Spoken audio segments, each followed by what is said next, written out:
have with me this afternoon Dr. Amy Acton, Ohio Department of Health, Mike Abrams, Hospital Association, as well as Dr. Andy Thomas and Dr. Larry Blosser, and they all will be speaking.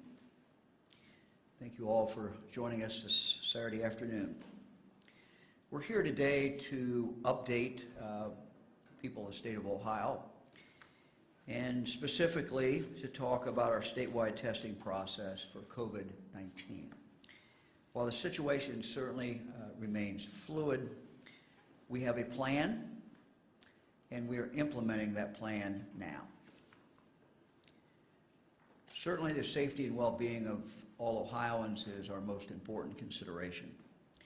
And we're here this afternoon to walk through for the media and for the public our statewide effort to ensure that those most in need of testing of COVID-19 do in fact get a test. As of today, here are the essential facts. Ohio still has no confirmed cases of COVID-19. No confirmed cases as of this moment. We have had 9 persons under investigation, referred to as PUIS, who have all tested negative. We currently have 5 persons under investigation where the test is in the process of being done, and we are awaiting those results. Starting today, the Ohio Department of Health will start posting data 7 days a week instead of 5 days a week about the number of PUIs in Ohio. The state of Ohio now has the ability to test cases.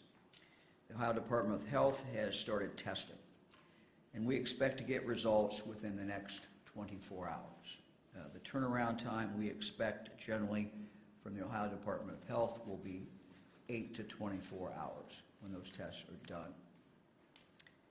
But in addition to the state, the private lab called LabCorp also has the ability to test now in Ohio.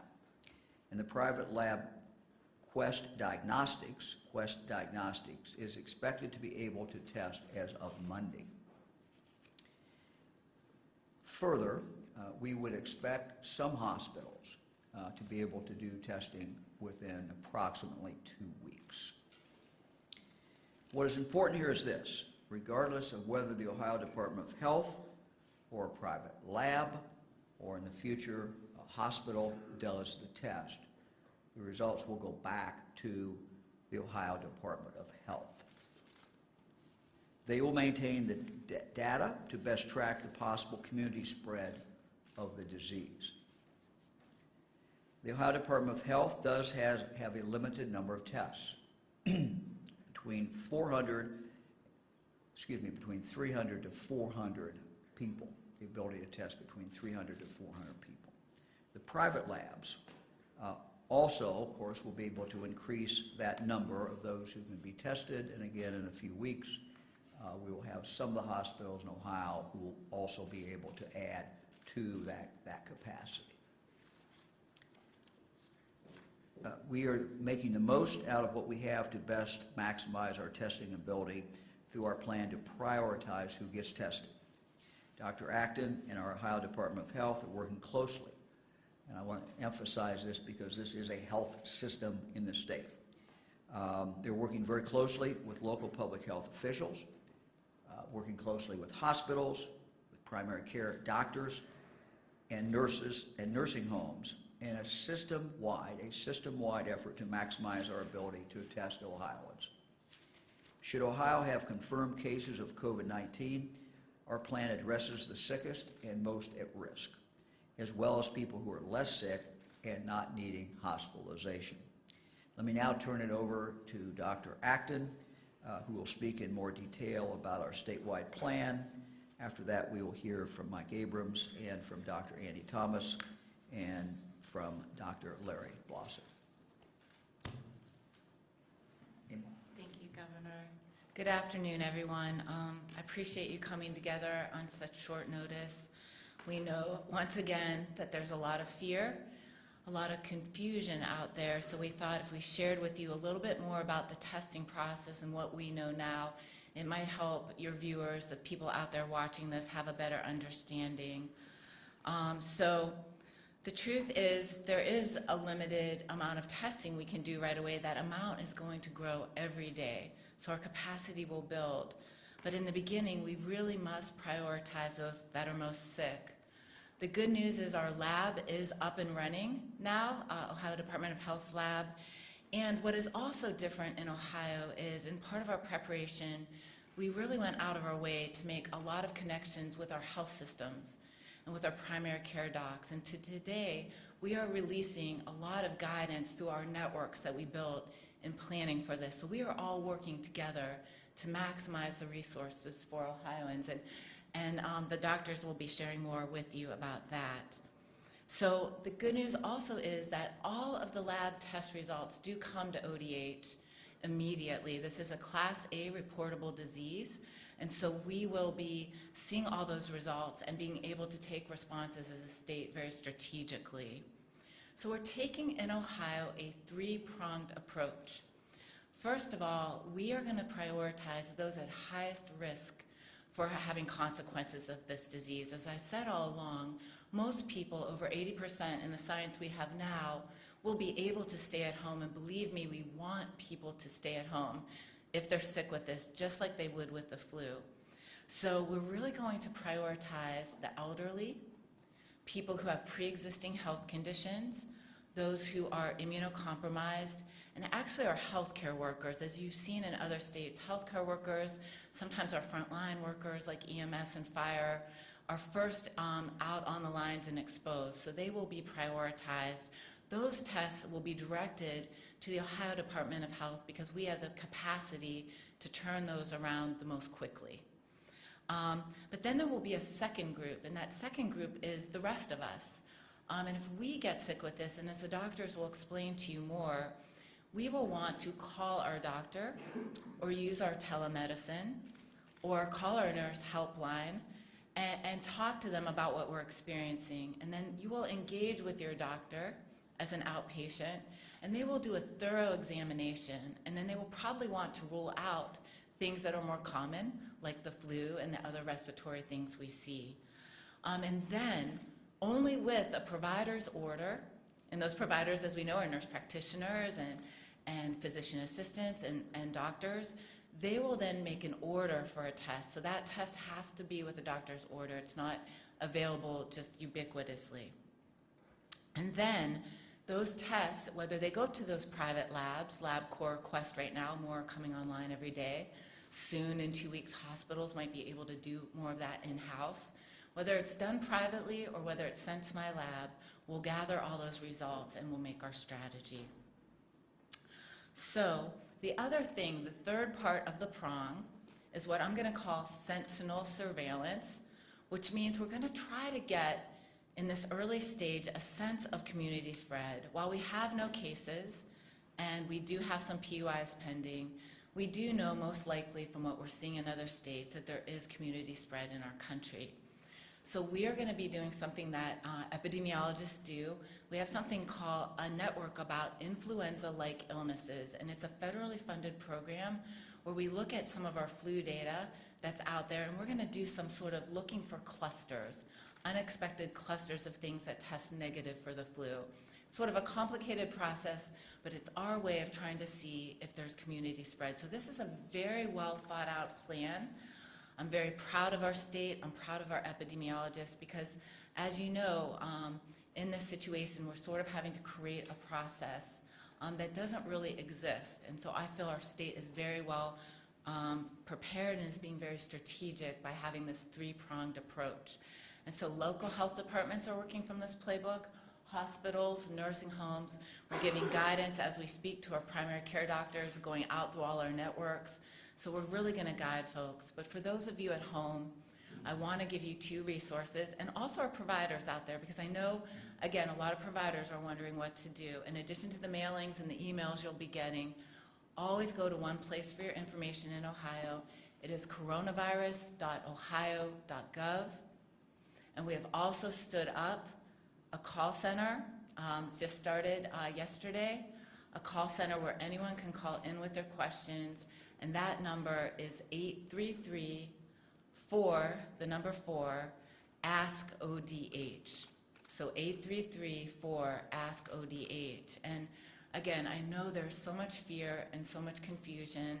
We'll try to talk to you through that. But remember, just like when you're sick with the flu or a cold, the first thing you want to do is reach out to your provider. The other new things are that we're posting our PUIs every day now. We were doing it 5 days a week, but none of us are resting on the weekends with this, so we will be giving you that information as we know it. We are also in our state going to tell you a lot about our testing process. That's another complaint I think people are hearing about in the media. And as we start testing, we're going to tell you everything we can about what we're doing. And again, the private labs will be sharing that information as well. Most of all, I want to say, this is an outbreak. It can be labeled a pandemic. In a pandemic, there are going to be disruptions in our daily lives, and there's going to be confusion. And that's why it's so important you go to trusted information, the sources I've given you, and reach out to your provider for more guidance.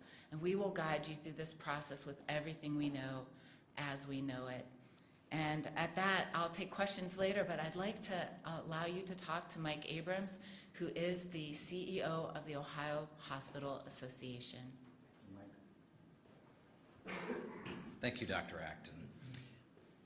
I think you guys can guess which one up here is not the doctor, the uniform, but yeah.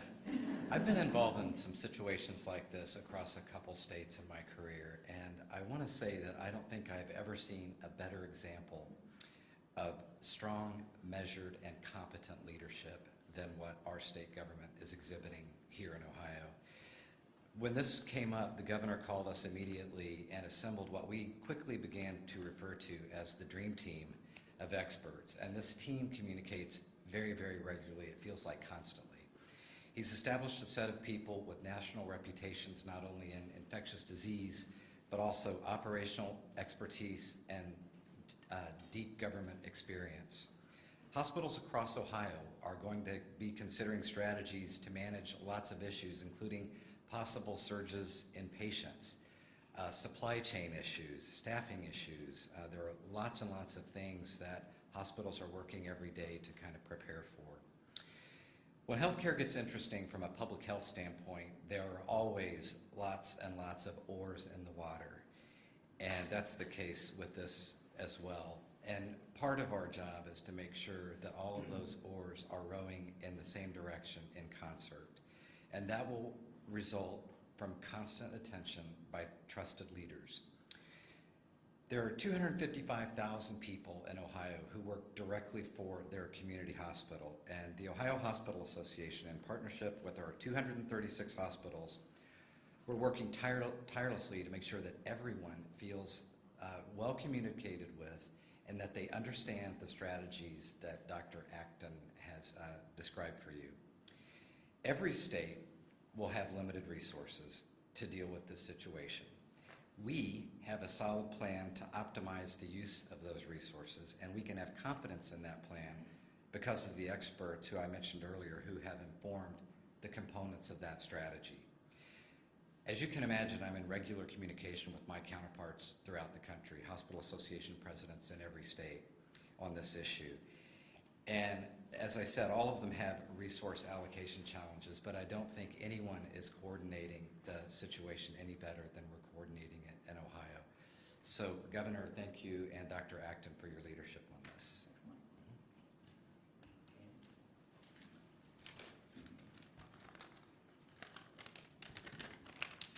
Good afternoon. Andy Thomas, I'm Chief Clinical Officer for the Ohio State University Wexner Medical Center.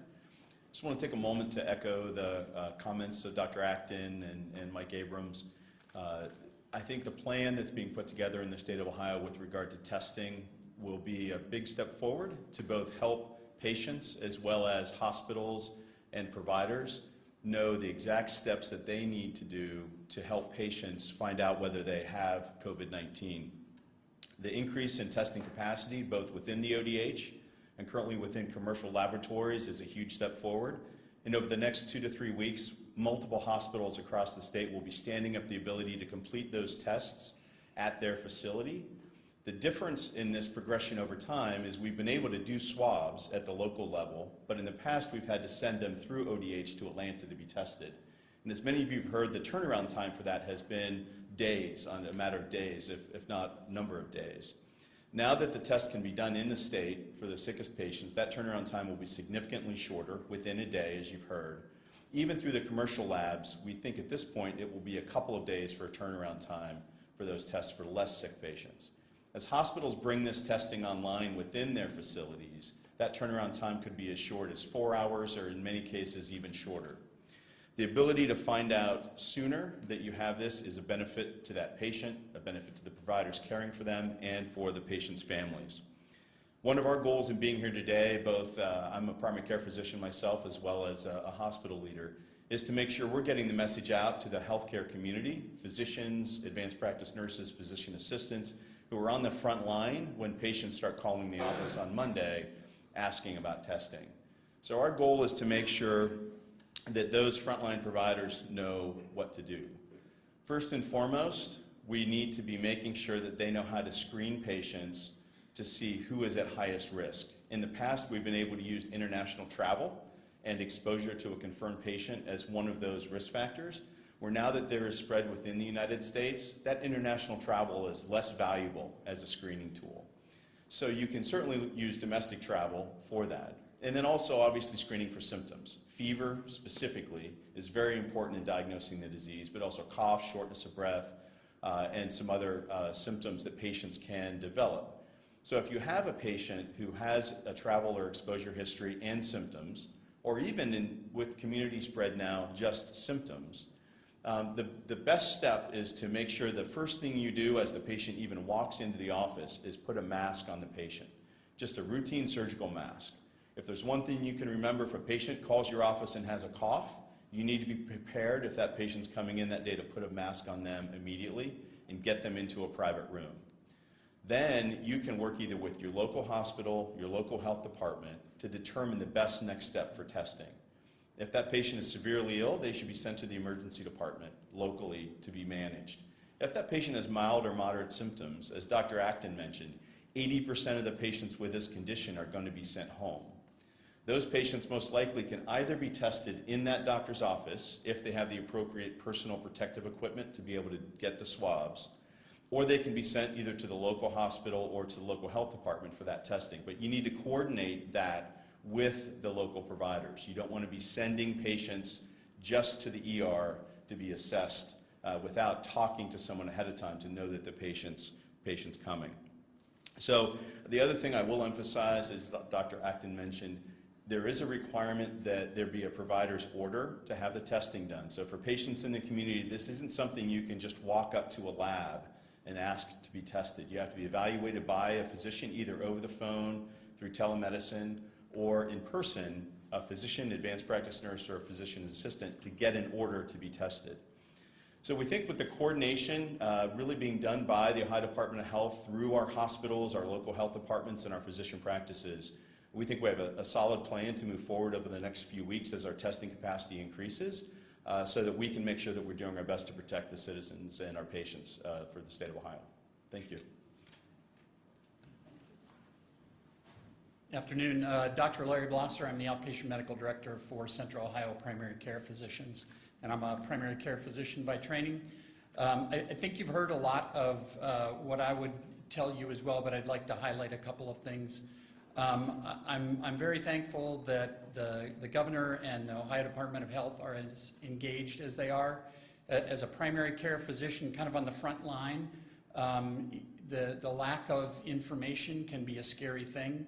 And I think the amount of information that we've been getting has been very helpful, and the information that will be pushed out today and going forward will help us to understand how we take care of patients and how we utilize our resources. I think for patients, what I would stress to you is call your healthcare provider before launching into doing anything. It's going to be very helpful if you talk to somebody who's knowledgeable. Information on this infection evolves day by day and hour by hour. and you should rely on someone who has access to that information to help you make the right decision about what to do next. And for the primary care physicians in the state, I'm encouraging you to take a very good history, try to manage these patients in the setting that they're in their home, assess who really rises to a level of needing further evaluation in a facility. Be careful. This would be a great time to try to leverage telemedicine if you have that capability. Find ways to interact with patients without necessarily being face-to-face. And just a reminder that if you have someone that you suspect may have COVID-19, communicate with wherever you plan to send them before you do. This needs to be coordinated, need to understand how to manage that patient in a way that keeps the patient safe and also protects the rest of the people that might be in that facility. Thanks. Any questions? I was wondering, like with the telemedicine you were mentioning, doesn't that be, I mean, if they do like a swab, then there will be an in-person contact, correct? Like what does telemedicine do to help? Telemedicine would allow you to, sorry, Tracy. Telemedicine would allow you to triage who really needs that swab. It allows you to understand the severity of illness. As has been mentioned, a lot of cases are relatively mild, may not need testing, may be able to be treated at home in that environment. So telemedicine allows you to triage the patient effectively. Are we now just doing some COVID-19 confirmations based on patient symptoms like they did at a certain point in China, or are we still testing only to confirm? Laura, I'm not sure I understand. Could you just say that again? So if it's mild, like he said, and you know they can't really get a swab, I mean, will we ever know if that person had COVID-19 because it's not going to get confirmed? Or are we like China where at some point they just started I understand. symptoms? So, like I said, we're going to be prioritizing testing the people that are sickest. And then of the people who are sort of not needing hospitalized, a lot of it is ruling out the other causes because as we know, we're in flu and cold season. So we'll try to rule out the other causes. I'm going to take a moment here and share a fact.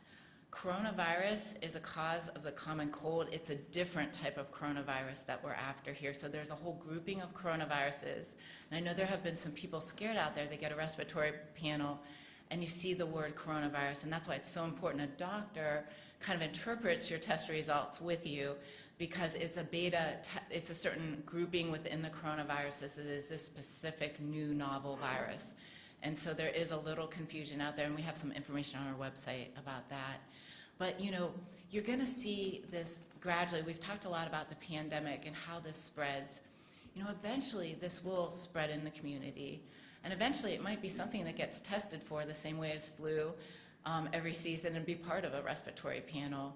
And there will be many people who have this and might feel a little under the weather, soldier on, but never know they ever had it. And so I think you'll see this natural progression as this outbreak spreads. We're going to be doing a lot of testing now. Eventually testing will be almost routine.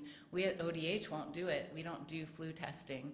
That's all done in hospitals or in private labs, but we're the ones who collect the data and do the surveillance on it. So you're seeing this gradual shift as that occurs. Dr. Acton, could you sort of explain, so I'm assuming that there are people who go into the doctor and they say, I have this symptom and this symptom, but if they don't really fall on the list of prioritizing or anything, do you track those issues too? Do doctors maybe send you information, hey, there's somebody who's possibly this, they can't get a test right now? Right. What do you call that, and do you track those issues as well? Or? I think doctors, what they'll be doing is when they work that person up, and if they decide, this doesn't really feel like COVID, they'll still tell patients what to look for when they go home. So the big thing, a patient that is an outpatient, that would make us think maybe they need to seek. Now you're the person who needs to maybe go to urgent care or the ER, because again, this is going to be a heavy season, so we want only the sickest to go so our healthcare system isn't overwhelmed. But if you have difficulty breathing, sustained difficulty breathing, that's a symptom. There'll be other symptoms that doctors share with their patients. If you see a change and how you're feeling. They'll tell you what to look for and to come back. So that's how it will work a lot. Like even with the flu, you know, you can be at home with the flu, but if you really can no longer catch your breath, you need to tell your doctor right away. And those kinds of guidance will be given by primary care folks. With the 5 that are currently being tested, like how many of those are CDC and how many of those are in Ohio at this point? Okay. I will share with you that we have 9 negative people under investigation, no cases. Amazingly, we're holding out. I'm setting a pick on Ohio right now, trying to keep cases out, but you know, we will have one any day now. Of the people under investigation, 1 had gone to the CDC before we were up and running. 2 are in our lab as we speak, and 2 are actually at LabCorp. So we'll get those results, and there's a system, a technology system in place that actually we get those results right away as a Class A reportable disease. And are these LabCorp, I know they're like a really big company everywhere, is it local LabCorp locations? Yeah, there are local LabCorps that often primary care practices use. Sometimes hospitals do a lot of their own in-hospital testing, but there's certain tests they send out. Quest, and you know, the FDA waived the ability so more private companies could develop this. I think some hospitals will be doing these tests soon, and I think that you'll see more labs doing them. And little by little, our capacity will grow. I will also say at ODH, we're in the queue to get more ability to test more of the reagent when that becomes available through the CDC. And as I've said, this shortage, what we're seeing here is across the country, as you know. But what we're doing here in Ohio is we're maximizing our ability to use the resources we have. When Governor DeWine said 300 to 400, is that at one time or is that the total amount that Ohio can test at this point? Right now, that's the capacity our lab has. And I just, if for a second, I will be geeky and I will describe. Shall I describe No, it? I think you should describe, though, why we couldn't test, why we now can start to test, Okay. and about the capacity, because the capacity has to do with what we get. Okay, so I'm going to get really geeky here, so follow me on my math. And again, I will say again, it's so wonderful to have a governor who wants to go to all these places with you. He does. So here's how the testing worked. The CDC, again, it's very hard for people at home to keep this in mind. This is amazing we have a test. I mean, the fact that we've had a test in this world this quickly is the stuff of science fiction. That's what PCR testing and these rapid tests have done. The CDC developed a protocol first, and they got that out. When we got the kits from the group that made them, there were some faulty reagents. A kit is just a bunch of chemicals, 3 reagents in particular that are important for this, that our already existing equipment can use and gets calibrated to and allows us to run these specimens. Now, when you get a kit, the kit we got, and this is very similar, and we know Wright Pat, by the way, got a kit too. They're doing military testing, though, not civilian testing. One kit allowed you to do 1,000 reactions. When we first got the kit a while back in February, like many other states, those reagents didn't work, if you remember that. And that's why we had to wait to get the test we got this week. So 1,000 reactions. Some of those, it's very geeky science, but are lost to controls. You have to do them to calibrate the equipment. And then, and this is the part that's very confusing when you see the numbers out there right now, each patient sends you 2 to 3 specimens. They do a nasal swab, sometimes an oral swab, and sometimes sputum. They make you spit if you can. And so of those, say 850 or something, now you have 2 to 3 specimens, and that's why we're estimating 300 to 400 people being able to be tested by this set of reagents, and we're hoping we get more reagents soon. Governor, any updates on the Arnold Sports Festival? Have they been in compliance with everything? What have you heard from them? To my knowledge, they have been. I have no information that they're not, and I suspect I would have heard it. And then also along those lines, any update on, you mentioned that if more people came to you with concerns of other large events, so for example, the March Madness tournament coming up, have anybody reached out to you at that point? Do you happen to know if anybody has a plan on how to handle that? No, I do not. I mean, this is not something that when we looked at it, we already looked at it, and barring some dramatic change in what's going on in Ohio, we did not feel that that was unreasonable risk. That March Madness certainly does bring a lot of people in, but again, it's different as far as the risk level, and that's what the doctors told us. So we've not changed our opinion of that. Are you in contact with basketball officials? Because Wall Street Journal is kind of indicating there's a chance that it actually might be totally canceled. Well, all I can do is, no, we're not in contact with them. My guess is that every group that is putting anything on is developing contingency plans in case they can't move forward. I think that we would expect that, and I suspect that's what's going on. But you know, our opinion is based upon what doctors are telling me is not changed about that. Anybody else? As you all know, all of us in this room are constantly accused of fear-mongering with coronavirus. You all probably are accused of the same, or political opportunism or whatnot. But you called this news conference on a Saturday when there's no terribly significant update on cases in Ohio. Why? We felt it was important as we move to a new phase, and the new phase is we now have the capacity in Ohio to test. New phase is we now have 2 private companies that are ready to test. So those are fundamental changes in where we are. We are reaching out today to primary care physicians. We're reaching out today to hospitals. And we were doing that not publicly. In other words, we were doing this with emails and other things. We felt it was important that as we reach out to these primary care physicians and hospitals and nursing homes, that we share that with the general public. Again, we want to be very open about this.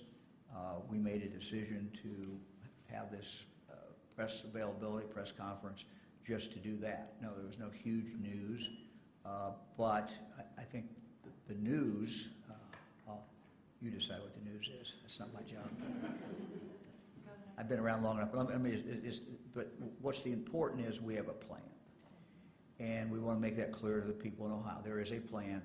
We've tried to outline what that plan is, and we're working to execute that plan. And I do want to answer that because, I mean, I think one of the biggest issues we're facing is people on the ground, even physicians themselves, are really confused and they're afraid. And I think the testing has become something that is, you know, there are conflicting messages about that, and so that really has become an issue. And people are calling up their doctors are calling up the health departments. People are confused, and in order for us to address this as a state, we really need to get the best information out there. And what was really going on right now is a lot of fear and confusion, and that's why we wanted to explain how Ohio is testing and how we'll go about that. And I hope, again, not everyone will understand that, but I hope that begins a process by which people understand it. And we're pushing out tons of information to every sector. We're working with hospitals, new stuff going out to doctors as we sit here, stuff going out for the general public on this. People are calling the hotline as we sit here trying to understand this. So we really owe it to them. You know, this is an unprecedented time, and we really owe them the best information as we have it, and that's all sans politics. And you see whole health systems working together that often compete in industry. They're not. They're all working together, and that's what we have to do at a time like this. In your clinical opinion, doctor, is there an amount of coverage talking about this messaging in news conferences that would be fear-mongering, or is it worth, is coronavirus dangerous enough to warrant all this talk? I think it is something we all are taking very seriously. You know, we have not had an outbreak like this in a long time. We have not seen borders closed. This is something different, and it's going to change our ordinary lives. Like, it's going to change. There are going to be absences. Businesses are going to have to take steps about employees being out sick. So the good news, and that's why trusted sources of information, coronavirus.ohio.gov, it's a CDC of information, overlaid with what's important for Ohioans.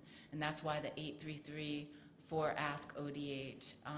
We want people to get the most, credible, good information. And it is, always in times like this, there's going to be a lot of other information out there as well. So your help and the media has been great in this. And we really appreciate it because in a time of a public health crisis, the media is one of our most important tools to helping people. And if things get, messy, as they are in other states, we'll really rely on you to help us get good information out. Sorry if I missed this, but who covers the cost of the test? If somebody is sent to, if a test is sent in, does that individual pay for it? Or? Yeah, so some of the testing will be paid for, and we haven't seen prices yet from labs. I know the federal government is working to prohibit this from being a cost gouging kind of thing, but regular insurance will cover it. Medicaid, CMS is working on ways to cover it. Any test that comes to our lab will be run. So, we will not let that be a limiting reagent to what we test. We do not charge, by the way, for any testing. As folks head to the hospital to get those tests per doctor's order, is there anything in place, like a checkpoint before they even get in the hospital to kind of triage who may be possibly at risk of this and somebody else who's here for something else?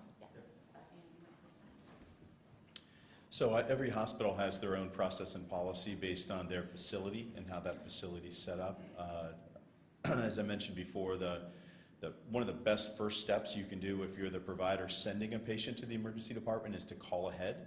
Even if you're the patient and you're going in to see your provider in their office, or you are going into the emergency department, if you think you have COVID-19, one of the best steps is to call ahead and let them know you're coming. That way they can be prepared. And typically what we train, it's a relatively simple process. If someone calls and says they're coming in with this, you put them in a mask and you get them in a room. You don't want these people sitting in a waiting room, coughing without a mask. Potentially other people that are there for sprained ankles and other things potentially could be exposed. So it's relatively simple. You put a mask, just a routine surgical mask on them, and you get them into a private room. And then the providers can don the appropriate personal protective equipment that's required and go in and evaluate the patient, interview them, assess them, maybe examine them to determine the need to do the test.